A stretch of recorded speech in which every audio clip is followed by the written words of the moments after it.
Hello, my Agony Aunties, Emily and Sophie. So the question here is, are we attracted to our partners initially because we are bonded by our traumas? If so, when one person does the work and the other doesn't, and then things feel different for the one who's doing the therapy, is the relationship doomed, or can things be worked on? If so, how? And then there's a kind of wink and a fingers crossed and a heart emoji, like lots Please of tell me crossing that I fingers. can. Yeah.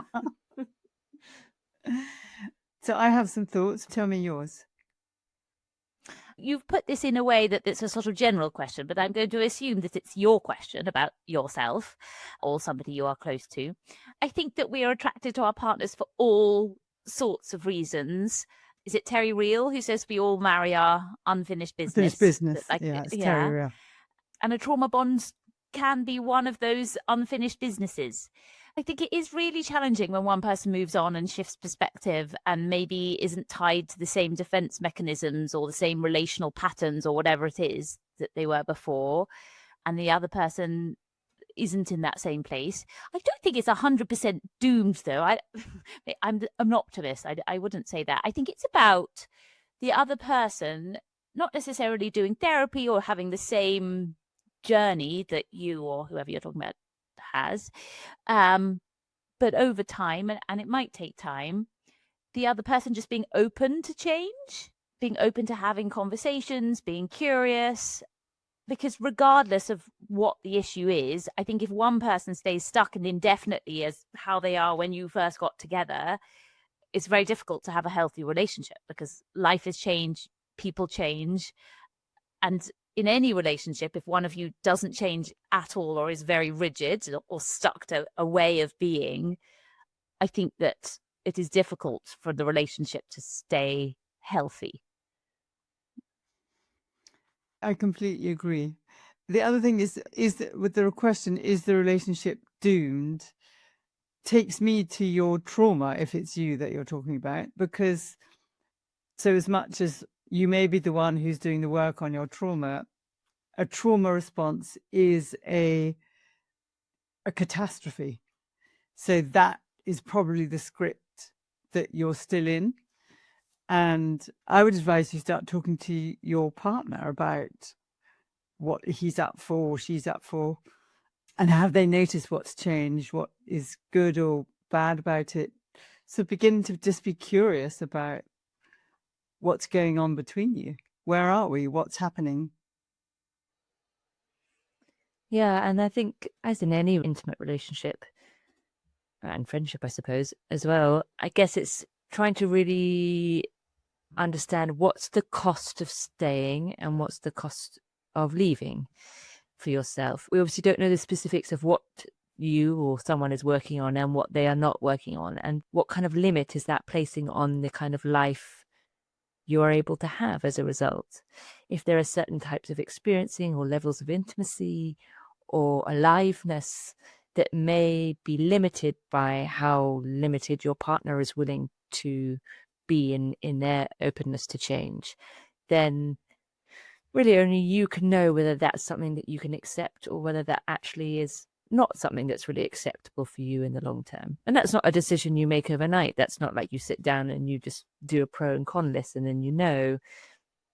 But I guess tracking for yourself and being aware of what the compromises might be if this person is not willing to work on something, and whether you're okay with that or whether actually it's too high price to pay. Yeah, I mean, my other sort of, I'm thinking about when I did my therapy training and when you guys did your therapy training, and lots of people during therapy training have this sort of epiphany moment where they suddenly are like viewing relationships differently, their childhood differently, their family differently, how they want to parent their children differently.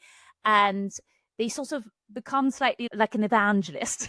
Like, I want to spread this truth because it's been so transformational for me that I want you to kind of come with me and see things in the way that I see things. And there's almost a sort of righteousness to it it's coming from like a really positive place, but it can feel quite like evangelical. And I think that can be very difficult for the rest of the family system or whatever sort of system that person is operating in, because they were like, oh, no, I was just kind of going about my business. Like, I didn't know there was all these problems. And so I think that the other thing to just think about is that somebody else's process doesn't have to be the same as yours. And I completely agree that if that person is just sort of stagnating, it's very difficult to maintain a relationship. But at the same time, you kind of have to allow for difference, that your partner, or I'm just going to say your partner, that your partner may not have the same process as you. It doesn't mean that they're doing it wrong. The only thing I was going to add is obviously these decisions, we don't know much about the context of this relationship. And these decisions are influenced by whether you have children and the levels of commitment and complexity that these choices are. And I suppose I'm thinking about clients I've had, the experiences I've had in marriage, where the time windows for change can be really long. So I don't know how long this kind of differential between where you are and where they are. But I think sometimes we can think, oh, if I just leave this relationship, then everything is going to be better and I can go and get things sorted elsewhere.